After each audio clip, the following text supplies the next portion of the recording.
Hola amigos, una vez más en la aventura de leer. Hoy tenemos con nosotros a Mariaje López, que es escritora, nada menos que escritora. Mariaje, buenas tardes, ¿cómo estás? Buenas tardes, Ángel. Pues estoy muy bien. ¿Y tú? Confieso que he estado mejor en otras ocasiones. Hoy estoy un poquito triste porque acabo de Vaya, enterarme que el Instituto para la Lectura, el Observatorio para la Lectura, que depende de nuestro Ministerio de Cultura, ha llegado a la conclusión de que el 36,6% de los españoles, es decir, de la ciudadanía española, declara que nunca lee, que no lee, que suele leer libros, quiero decir, no la estación del metro, ¿verdad? Que no va con ellos. ¿Cómo se te queda el cuerpo?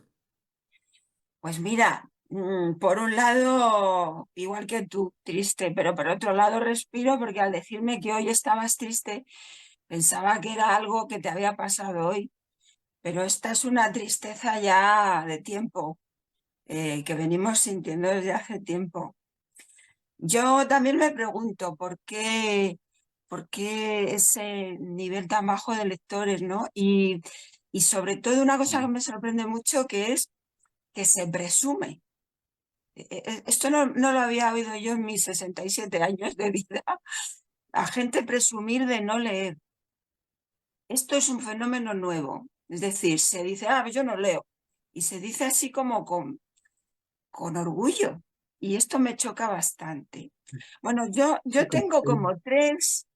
He encontrado como, habrá más, pero he encontrado como tres motivos para que haya descendido mucho el nivel de lectura. Voy a empezar de menos a más, del que menos puede parecer que tenga influencia al que yo creo que es el gran problemazo de que la gente no lea.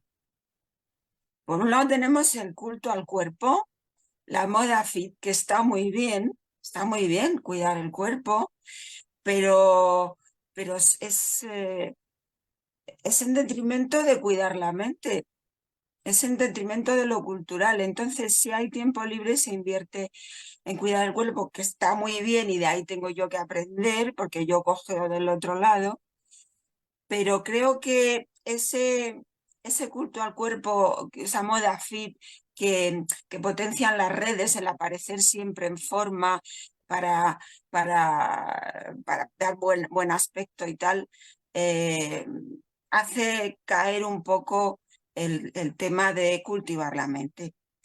Luego, hay otro factor ya un poco más grave o bastante más grave, que es el empobrecimiento de la clase media.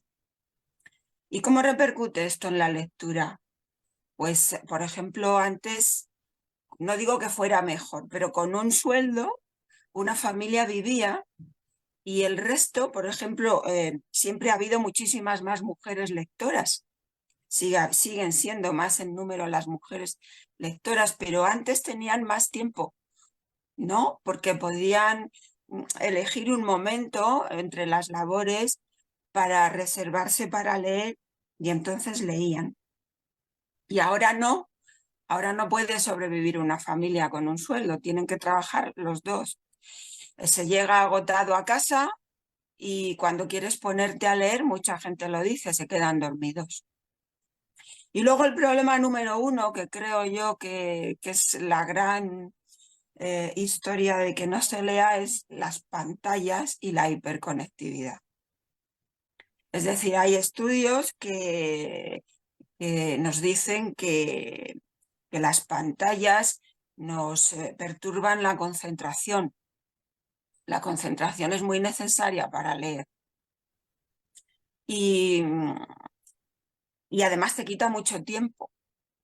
Entonces, todo ese tiempo que antes se dedicaba a leer, ahora se lo dedicamos a coger el móvil o la tablet o el ordenador.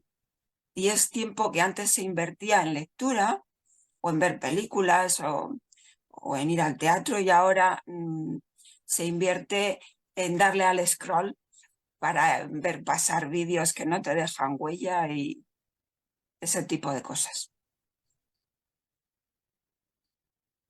La verdad es que has hecho un análisis como muy eh, quirúrgico de la realidad, ¿no? Hay quien aduce también el precio de los libros, que son muy caros. Y bueno, hablaremos de ello un poco más adelante. Ahora me gustaría hablar de tus libros. Háblanos un poquito de tu obra, por favor. Tengo por aquí a mano tres. He publicado cuatro y tengo por aquí tres, que no sé si este sería uno, Un encuentro interminable. Está escrito con Ujú, Salvador, a cuatro manos, con Salvador Robles Miras, un escritor veterano que tiene publicados aproximadamente unos 50 libros y que me propuso hace un par de años escribir un libro conjunto. Y entonces decidimos escribir este que son relatos, microrelatos, reflexiones y aforismos salteados. Entonces los hemos mezclado, los suyos y los míos, sin firmar ninguno, y hemos dejado al lector el juego de que adivine de quién es uno y de quién es otro aquellos lectores que ya nos conocen.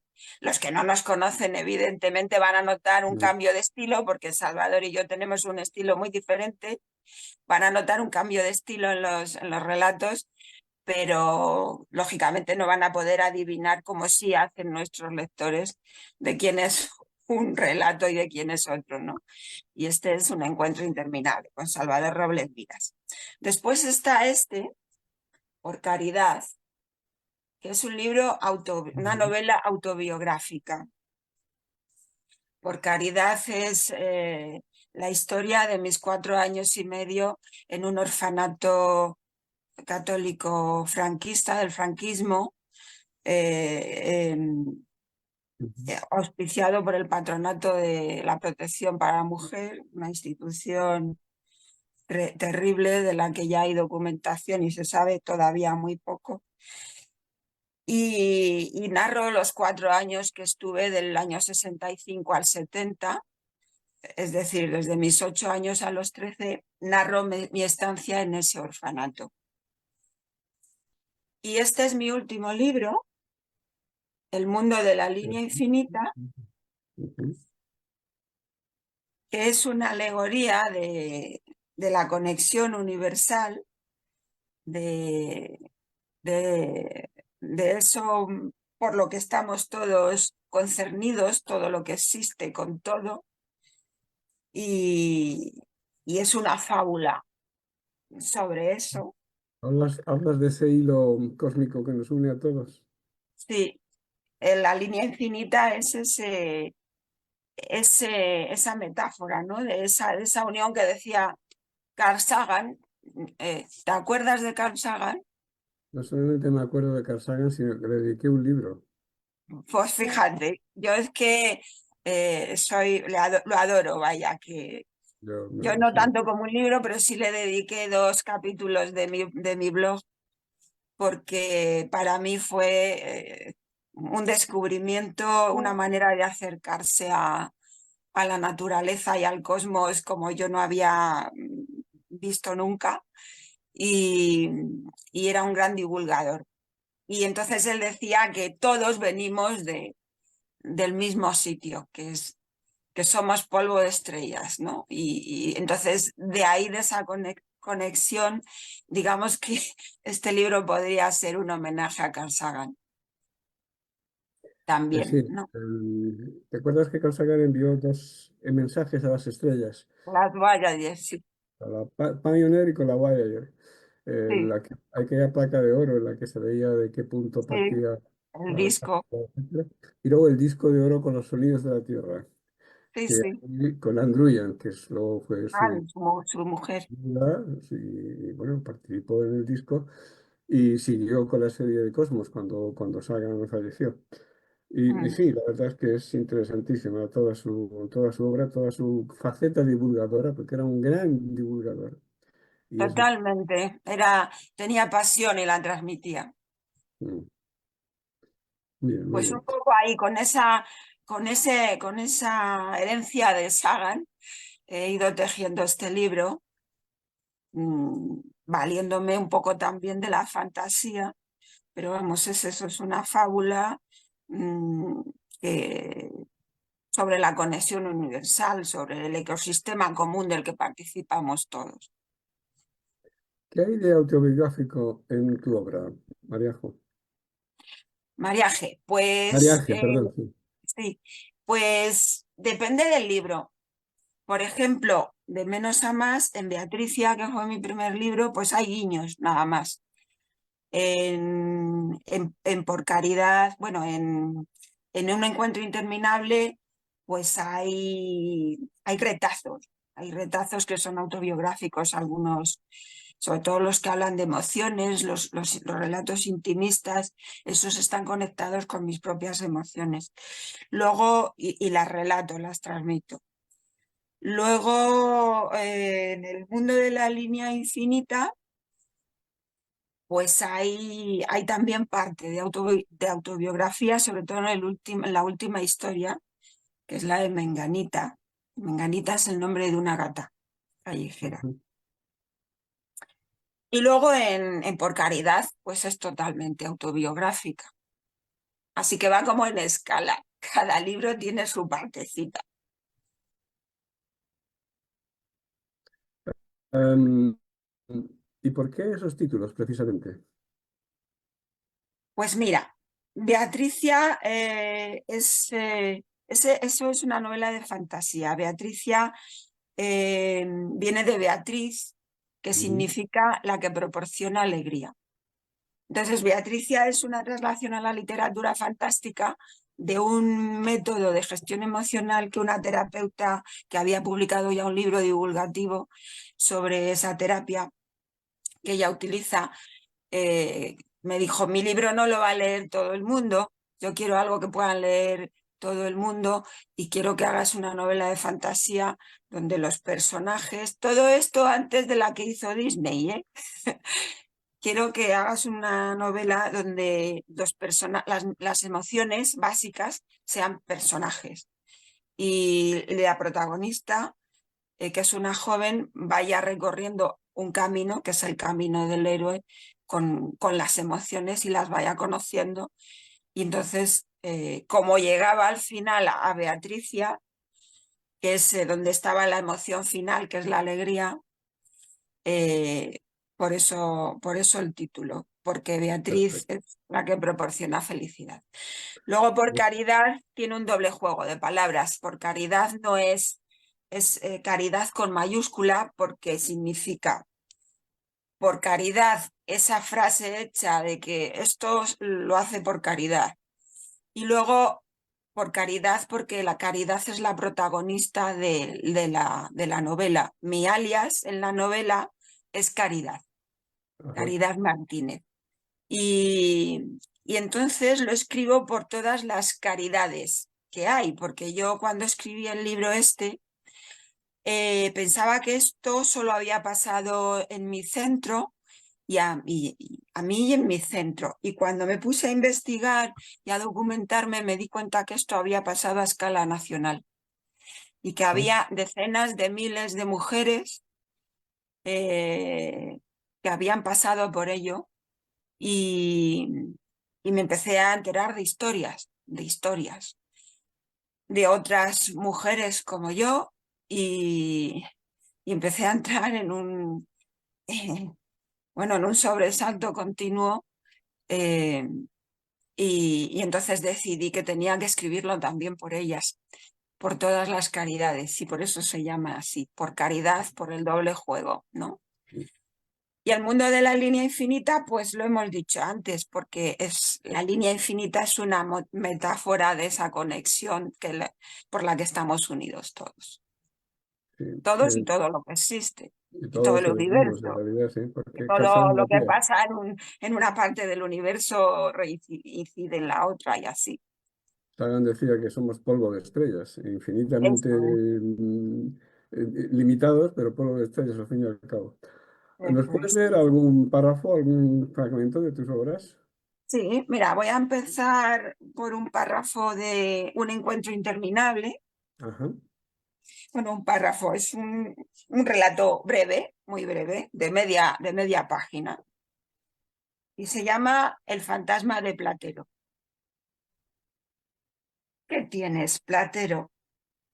He descubierto tu fantasma apacible lamiendo la pradera en el remanso del río. Tu pelo relucía entre los chaparros engalanados, ribeteados de sol. ¿Qué haces tan lejos de tus campos y de tu tiempo? ¿Fue mi memoria la que te trajo aquí? Yo estaba recordando mi infancia, Platero, cuando mi mirada se encontró contigo. Me he dado cuenta de que mi infancia y tú os parecéis. Mi infancia dulce y fuerte, igual que tú. Dulce, porque sus momentos no han perdido el sabor de las caricias ni el color de los sueños. Fuerte, porque ella sola ha sido capaz de sustentar toda una vida.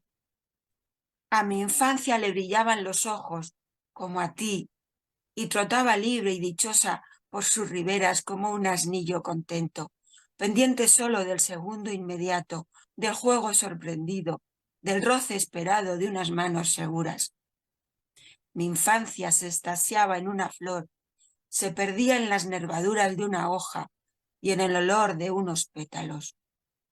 Recibía el aliento del sol como se recibe el pan de cada día. Mi infancia, como tú, se murió un día, mas a pesar de la física y el tiempo, Platero, mi infancia, como tú, resultó ser inmortal. Enhorabuena. Juan Ramón Jiménez estaría de acuerdo. La infancia y Platero son inmortales. Sí. Otro, por favor, que me he quedado con ganas de más. ¿Te has quedado con otro? Bueno, pasamos si quieres a Por caridad. Por caridad. Por caridad, que es la autobiográfica. Despegué del suelo las rodillas entumecidas y erguí la dolorosa espalda. El bajo de mi uniforme estaba empapado. Era la bata de diario, hecha con tela fina de rayas blancas y verdes. Sor Lucía llegó a paso ligero. Llevaba puestos los manguitos blancos con que servía las comidas y un delantal impoluto, en contraste con mi sucia vestimenta. Clavó en mí su mirada, acechante tras los cristales de unas gafas negras que descansaban en la recta nariz.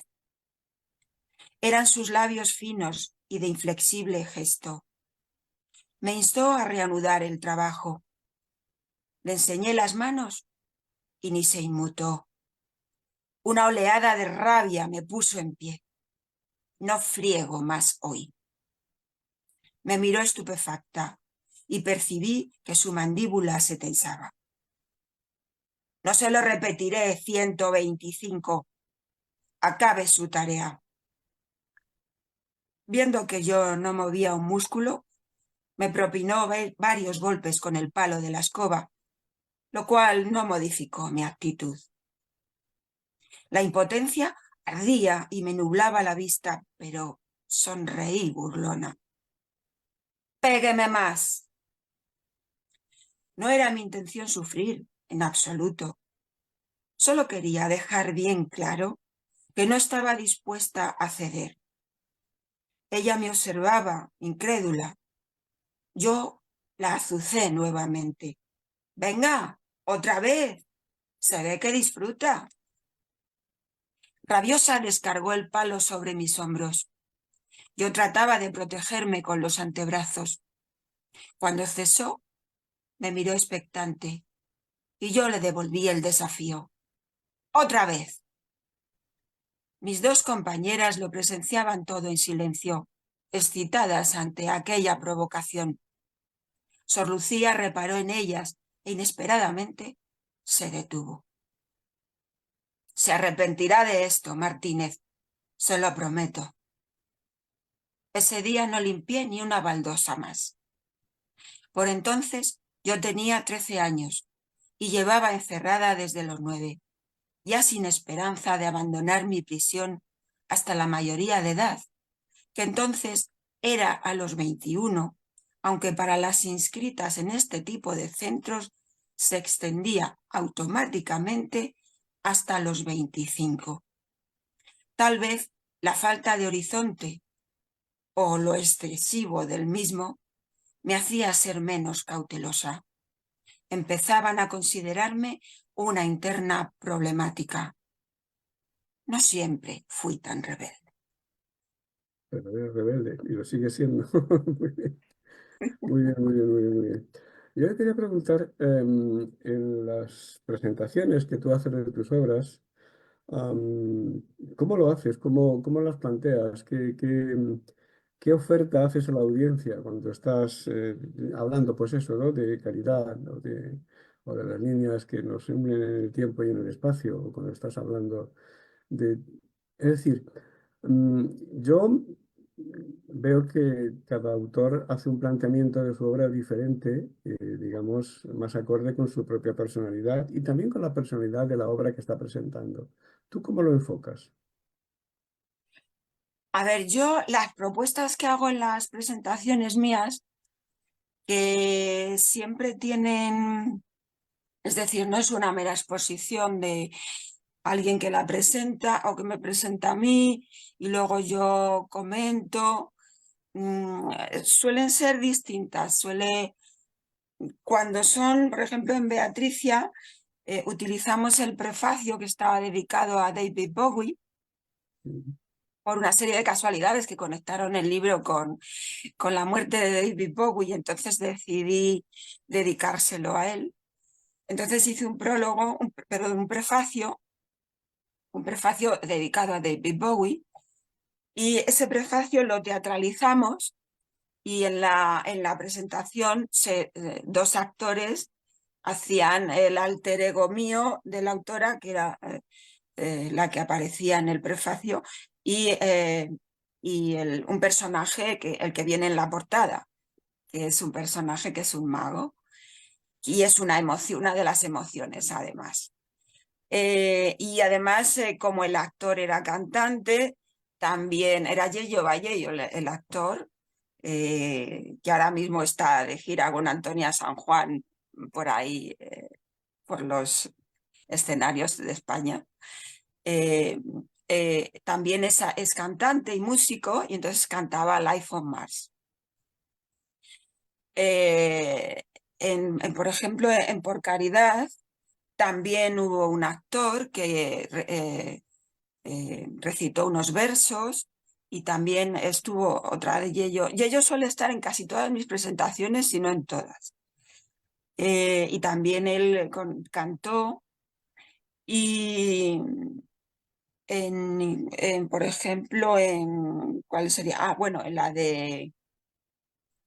que presentábamos con Salvador, fueron presentaciones conjuntas, pues ahí casi que no hacía falta nada más porque Salvador es, eh, es un escritor de pura cepa, apasionado, que siempre sabe encender el corazón de la gente que va a sus presentaciones y salen de allí con unas ganas terribles de leer.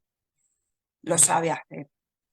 Y, y en el mundo de la línea infinita, pues también me vestí o me he visto, porque todavía quedan presentaciones por hacer, me he visto un poco de fantasía, con sombrero, un tocado y con una música que me cedió un compositor y pintor, Francisco Recuero, amigo de Curro Castillo también. mm, eh, pues con esa música leemos el primer capítulo de la primera historia del ok, mundo de la línea infinita.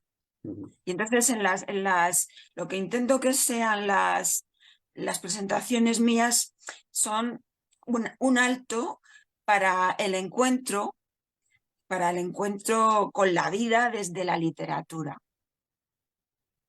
Luego Yo, también es una invitación al diálogo sereno entre el que escribe y el que lee, ¿no?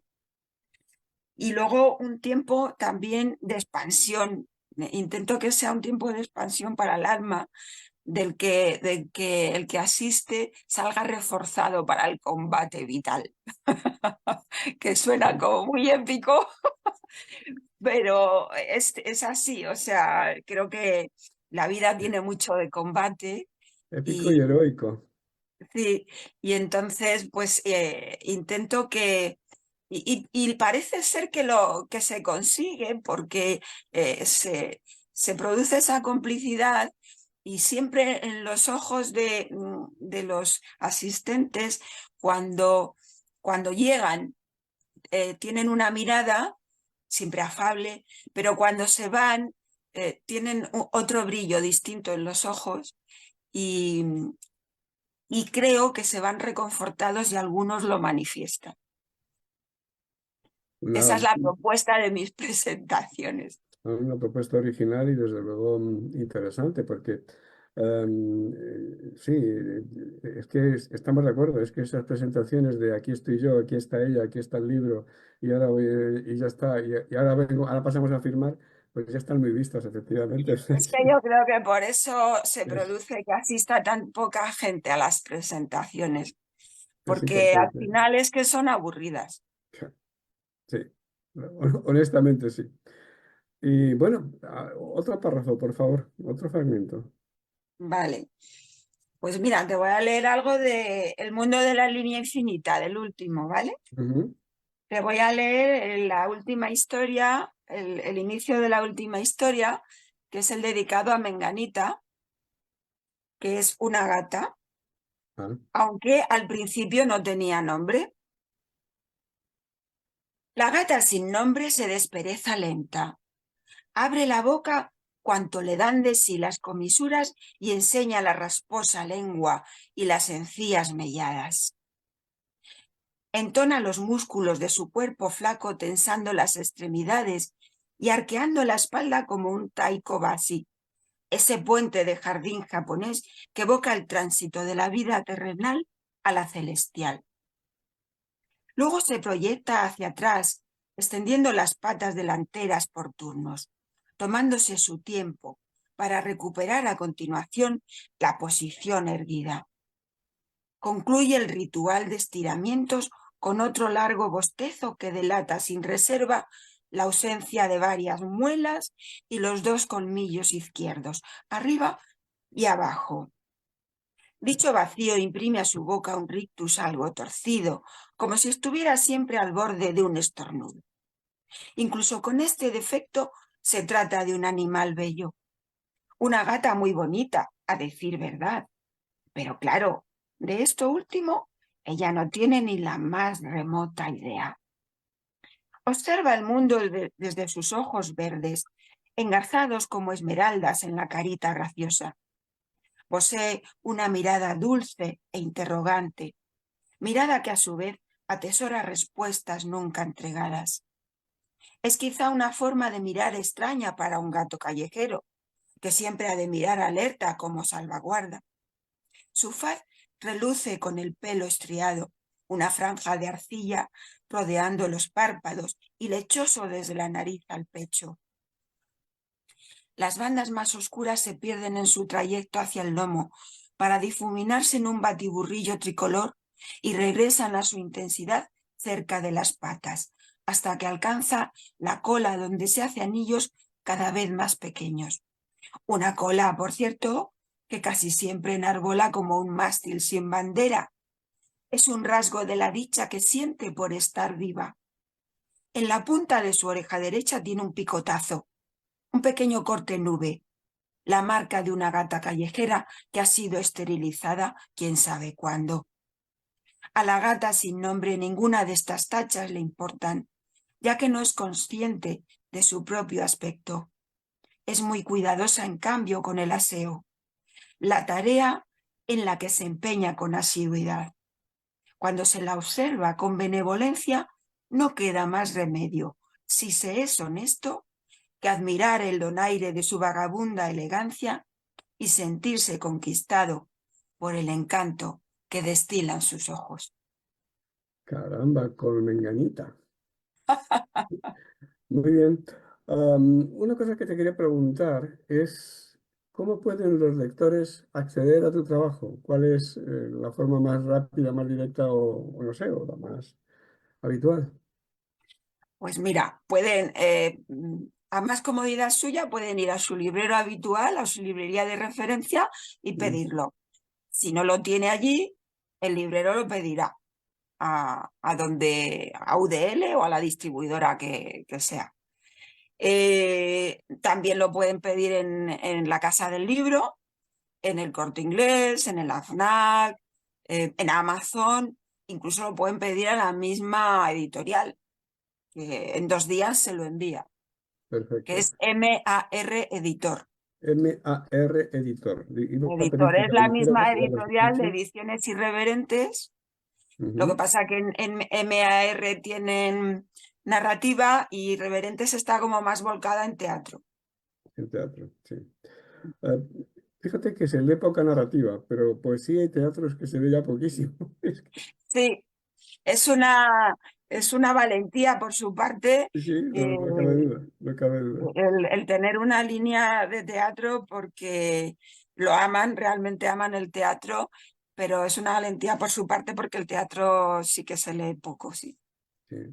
María Ángel, ¿por qué es tan importante leer a pesar de que se lee poco? ¿Por qué es tan importante?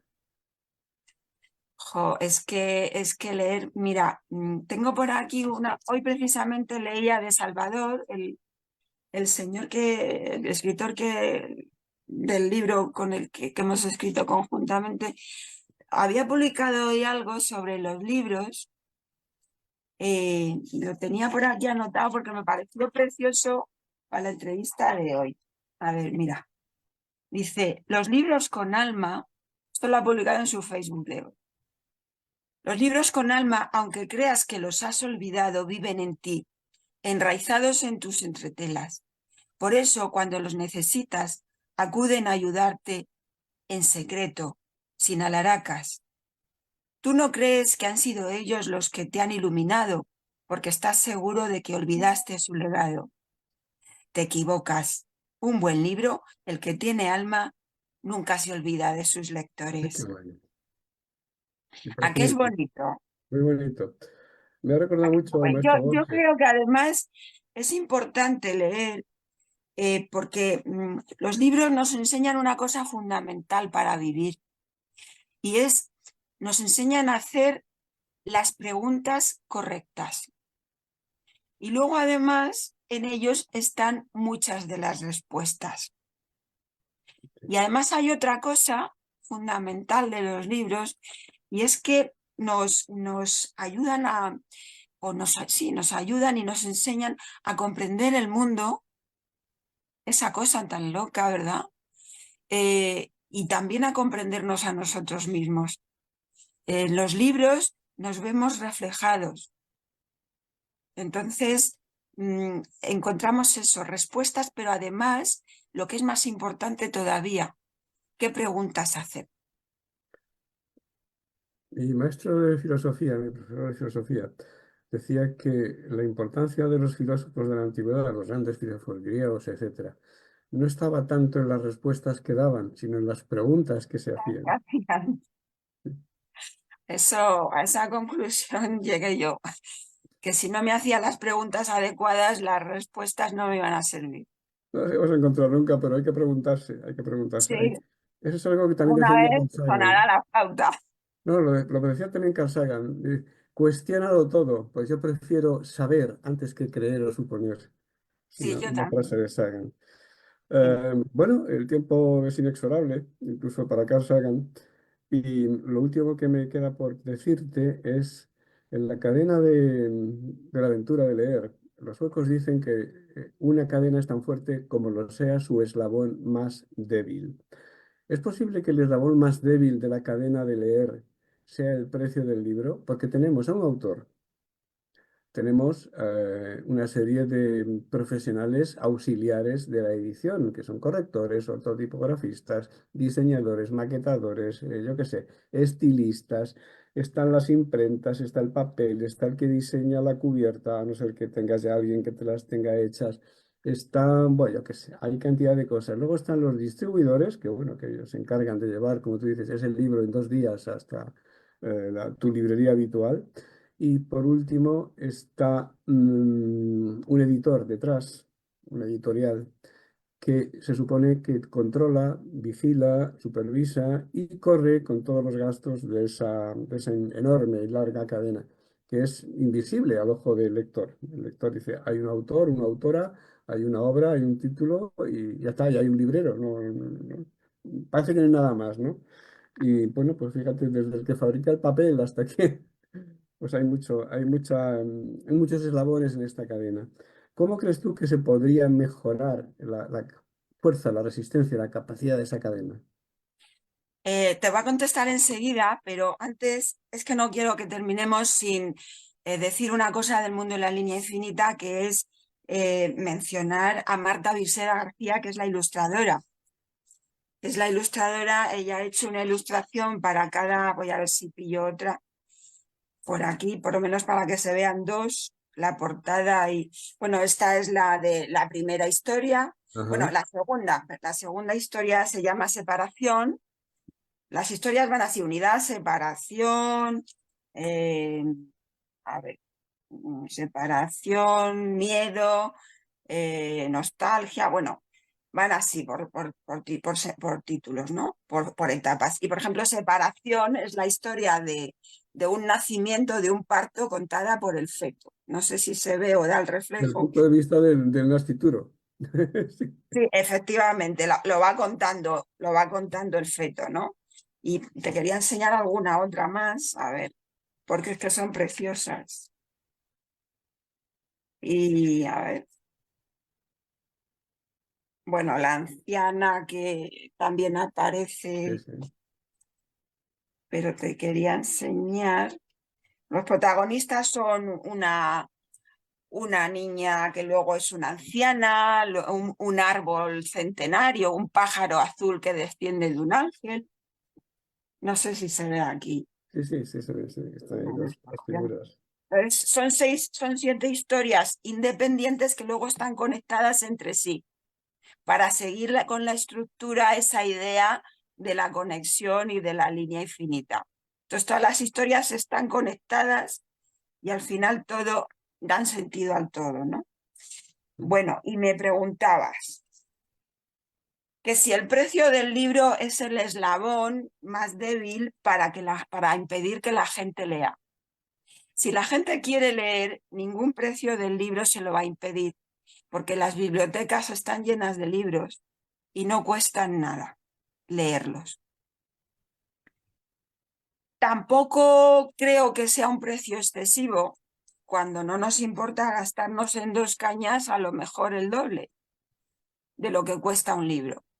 Y lo que no el placer que nos va a proporcionar una caña va a ser pues yo por lo menos cuando me bebo una cerveza, si está fresquita en verano, es el instante de bebérmela. Sí, es el Y momento. cuando se termina la cerveza, se acabó. Entonces, el placer que te proporciona un libro, la riqueza, el autoconocimiento, el pozo que te deja un libro, si es bueno, es de por vida. 17 euros, por ejemplo, que es una media de lo que cuesta un libro, es muy caro por eso. Depende de la jerarquía de valores que tengamos. Y no me parece la pieza más débil de la maquinaria. No me parece que sea el precio del libro. Hay salidas, hay opciones para eso. Y para la gente que no pueda gastarse esos 17 euros, ¿no? O 25 o 10. Los libros se pueden prestar, se pueden pedir a los amigos. Cuidado, hay que devolverlos. Sí, El eslabón más débil me parece el escritor. Me parece el más débil de todos. Y por varias razones. Y las editoriales, sobre todo las grandes, deberían de primar más lo que ponen en circulación, la calidad, por encima del dios dinero. porque las grandes editoriales no apuestan ya por los nuevos valores, van a lo seguro, van a lo conocido, van a lo mediático. Y hay nuevos valores dignos de ser publicados. Yo conozco varios, ¿eh? Y son buenísimos y están ahí, porque todavía no son conocidos, porque no tienen asegurado el tirón y tendrían que hacer una gran inversión, más de la que hacen en los libros que con un nombre, porque está saliendo en la televisión, ya tiene ese tirón, ¿no? Entonces, por ahí, por las grandes, ¿no? Y luego las pequeñas a veces sí que son las que apuestan, pero acaban siendo engullidas, o acaban en bancarrota, porque no tienen esas posibilidades. Entonces, bueno, eh, se pueden hacer cosas. Y luego los escritores, ¿qué pueden hacer los escritores? A ver, al final hay muchos que terminan teniéndose que autopublicar. Bien, esos escritores también pueden hacer mucho porque se lea. Es decir, en autopublicados, por ejemplo, en Amazon, hay libros que tienen una calidad que nada tiene que envidiar a los publicados por una editorial, y hay libros que da pena verlos, porque no se preocupan de una corrección ortográfica, ni de una corrección de estilo, ni de... Entonces, ¿qué pasa? Que los que no se preocupan de esas cosas y creen que escribir es sentarse y ponerse a garabatear todo lo que les pasa por la cabeza sin preocuparse de la forma, ni de la corrección, ni del estilo, están perjudicando a los autores que, como no tienen entrada en los circuitos comerciales de difusión masiva, se autopublican, pues todo el mundo al final dice, no, autopublicado. Y ya como que se menosprecia. Y allí hay verdaderas joyas autopublicadas, pero está todo mezclado. Entonces los escritores también tienen que, los que lo hacen bien, no tengo nada que decir, pero los que no se preocupan de esas cosas también están perjudicando a que cada vez haya menos lectores, o de calidad, o lectores Sí, de calidad. sí, sí, por la calidad. La calidad, no, con él en este caso, no con caridad, como Con tu L, libro, con L. con calidad con L. Eso, El problema es que mucha gente escribe, tiene buenas ideas, tiene muy buenas historias, pero luego no las cuenta bien. No las cuenta claro, bien no porque la construcción de sus frases sea mala, o sea, sino porque su ortografía es desastrosa. claro. Eso Yo de es los que puntos, cuando las comas, ya de punto y llevo coma. en un párrafo 3 faltas de ortografía, pues es que ya no sigo leyendo, porque Eso me es. parece una falta de respeto al lector. Eso es. Esa es la palabra, es una falta de respeto. Bueno, pues vamos a respetar también nuestro tiempo. Vamos a darte la enhorabuena por este trabajo tan maravilloso que nos has presentado. Y como estoy seguro de que vas a seguir escribiendo, yo tendré mucho gusto en entrevistarte de nuevo con tu próxima obra, que estoy convencido de que la tienes ya en la cabeza. Sí, en la cabeza y en el papel en parte. En parte, ¿ves? Me parece perfecto, porque quien escribe no puede dejar de hacerlo, está claro. Bueno, Mariaje, pues bienvenida a la aventura de leer y seguiremos este camino, esta aventura, la seguiremos más adelante. Muchísimas gracias y Así. bueno, hasta pronto y hasta siempre. Hasta pronto, Ángel. Como decía Sagan, como decía Sagan, tantos mundos, tantos océanos de tiempo y coincidir contigo aquí y ahora. Maravilloso. No podía ser mejor final. Pues ahí estamos. Hasta pronto. Muchísimas gracias. Hasta pronto.